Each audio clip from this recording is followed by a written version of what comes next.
बहुत लोग टिकट के लिए तगाजा कर रहे हैं, लोग आ रहे हैं, मुलाकात कर रहे हैं।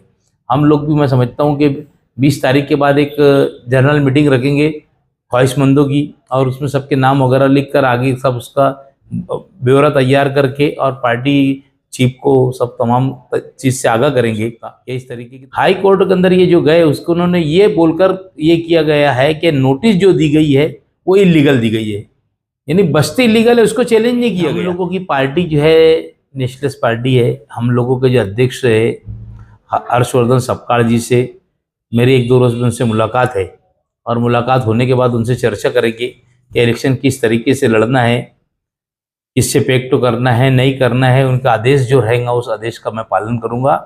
यहाँ पर जो है आज बोलकर कोई नहीं किसी से करना है नहीं करना है, ऊपर के आदेश को जो है चर्चा करने के बाद ही फाइनल होगा कि हमको किसके साथ में लड़ना है या अकेले लड़ना है।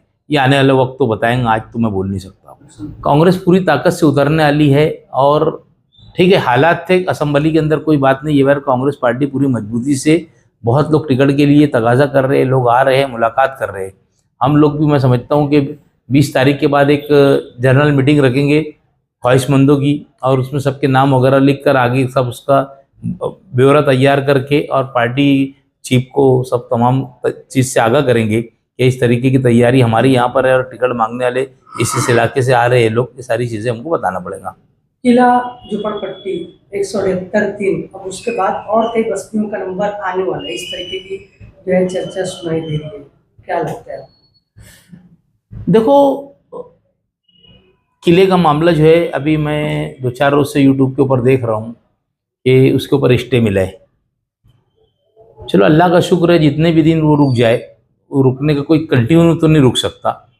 हाई कोर्ट के अंदर ये जो गए उसको उन्होंने ये बोलकर ये किया गया है कि नोटिस जो दी गई है वो इलीगल दी गई है, यानी बस्ती इलीगल है, उसको चैलेंज नहीं किया गया। नोटिस को चैलेंज किया गया कि भाई ये बस्ती नोटिस जो है तुमने इलीगल दिए। वहाँ पर जो है किले के अंदर स्कूल है, और बाहर जो एक कॉलोनी बनी हुई है दीवार से लगकर, वो कॉलोनी वालों को नोटिस नहीं दिया गया। अंदर सारी चीज़ बैडमिंटन खेलते हैं, ये खेलते हैं, जो उसका बना हुआ है, ये सारी चीज़ के ऊपर इन लोगों ने चैलेंज किया था। इसके लिए कोर्ट ने मनाही हुक्म दिया। इन लोगों ने कोर्ट के अंदर ये नहीं कहा कि ये बस्ती लीगल है क्या इलीगल है। चलो राहत तो मिल गई अल्हम्दुलिल्लाह, अल्लाह से दुआ है कि अल्लाह ताला इनके लिए जो है राहत का जरिया बन जाए, बात अलग है। मगर इन लोगों ने कमिश्नर साहब से बैठ के बात करना चाहिए कि गांव के अंदर हमको पर्याय जगह दो। बार बार फिरका परस्त तो लोग जो है उस चीज़ को लेकर और किले की झोपड़पट्टी की बात कुल सामने लाते हैं, और किले की झोपड़पट्टी को उखाड़ने की बात करते हैं। तो एक दिन ऐसा ही होगा कि किले की झोपड़पट्टी को उखाड़ दिया जाएगा। मगर हम लोग पहले से ये तैयारी में रहना चाहिए कि हमको गांव के अंदर अच्छी जगह मिल जाए। इसके बारे में कमिश्नर से बैठ के बात करना चाहिए, तगाजा करना चाहिए। और गांव के अंदर कई जगह है, मैं समझता हूँ पौरवाड़ी के अंदर भी 14 करोड़ रुपये हम लोगों ने उस वक्त, तो शायद मैं समझता हूँ कि 12 या 13 के अंदर वो अपने पैसा दिए थे उसको, जो मालक था उसका। 111 के वो पूरी जगह अपनी वेखंड है। अभी कुछ लोगों ने उसके ऊपर अतिक्रमण कर दिया, आयुक्त साहब ने उसके ऊपर खाली करने का भी आदेश दिया। तो गांव के अंदर कारपोरेशन की एक नहीं अनेक जगह है, बैठ के बातचीत करके और उसके पर्याय रास्ता निकाल जाना चाहिए। अगर कोर्ट ने कल बोल दिया कि नहीं तुमको इतने इतने दिन में तोड़ना है, तो अपने हाथ पाँव कट जाएंगे। उसके लिए कहीं ना कहीं पहले से जद्दोजहद करना है। 178-3 के बारे में मैंने जो मालूमात लिया, 178 का मतलब ये है कि बेचारे 2 पहियों के अंदर पीसे गए। इन लोगों ने जिसको पैसा दिए थे, उस आदमी ने जमीन को मालक को पैसा नहीं दिया। अगर ये जमीन मालक को पैसा देता था तो ये चीज़ आज जो पैदा हुई, ये चीज़ पैदा नहीं होती थी। आज बेचारे परेशान हैं, अल्लाह ताला उनकी परेशानियों को दूर करे, हम तो यही दुआ करेंगे। मगर शहर के लोगों को एक बात को समझने की ज़रूरत है कि मालेगांव शहर के लोग एक बात जो बोलते हैं ये बराबर नहीं है कि जो सब कहूँगा वो अपना होगा, कुछ नहीं होता। ये दो बातें हमेशा लोगों के कान तक के सुनने में मिलती है। बहरहाल ये बराबर बात नहीं है। और कहीं झोपड़पट्टियों का ऐसा ही मसला है कि मालक को पैसा दिया नहीं गया, बीच के दलालों ने पैसा लेकर, ज़मीन माफियाओं ने पैसा लेके भाग गए और उनके तक पैसा पहुंचा नहीं। ऐसी लटकती तलवार कहीं ज़मीनों के ऊपर मालेगांव शहर के अंदर है, और कहीं ज़मीन ऐसी है कि ओपन स्पेस को भेज डाला गया मालेगांव शहर के अंदर। मैं समझता हूँ कि मालदा शिवार के अंदर जितने ओपन स्पेस है, मैं समझता हूँ कि शायद कोई इलाके के अंदर नहीं होंगे।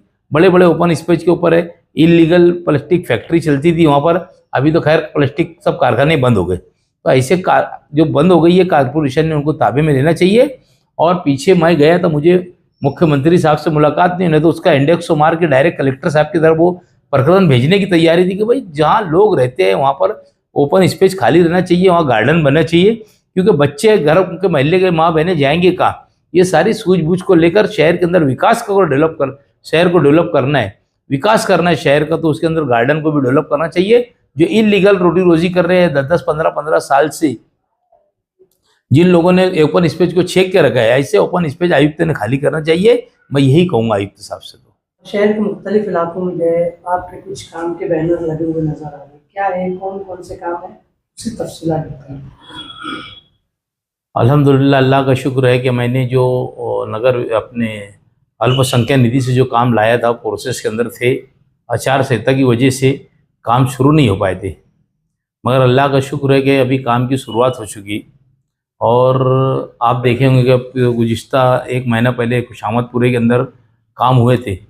अब 2-4 रोज़ के अंदर भाईकल्ला झोपड़पट्टी में एक रोड निकाला हूँ मैंने, एक रोड उसका काम शुरू होने वाला है।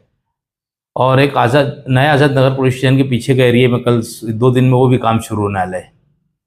छोटा कब्रिस्तान से लेकर जूना आज़ाद नगर पुलिस स्टेशन से वो भी रोड का काम शुरू हुआ। 1 करोड़ की लागत से वो भी सीमेंट रोड का काम शुरू हुआ।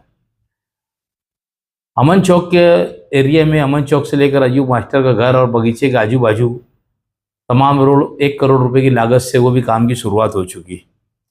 डॉक्टर मंजूर की कॉलेज, सरदार कॉलेज के रोड का भी काम 40 लाख रुपए की लागत से वो भी शुरू है। खलील सेठ की साइजिंग का जो रोड है 1.5 करोड़ रुपये का, जो गेट है उनके वालिद के नाम से, वहाँ से आरा मशीन तक के 1.5 करोड़ रुपये का काम वो भी कल परसों में शुरू होने जा रहा है। और 2 करोड़ रुपये का रोड जो है सरकारी दवाखाने से लेकर गांधीनगर चौक और इफ्तिकार पहलवान के घर से लेकर तो जिलानी चौक तक के, ये 2 करोड़ रुपए की लागत से सीमेंट रोड का काम, ये भी अभी खुदाई का काम है, ये भी शुरू हो चुका है।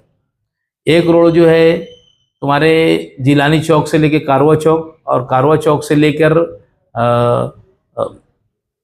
अपने आरा मशीन तक के और कारवा चौक से लेकर सलाउद्दीन अयूबी चौक तक की, ये भी रोड का काम 69 लाख रुपए की लागत से वो भी अभी अनकरीब शुरू हुआ। अभी फतरे वगैरह डाल दिए, डीपी जो रोड के ऊपर थी वो हटा दी गई है।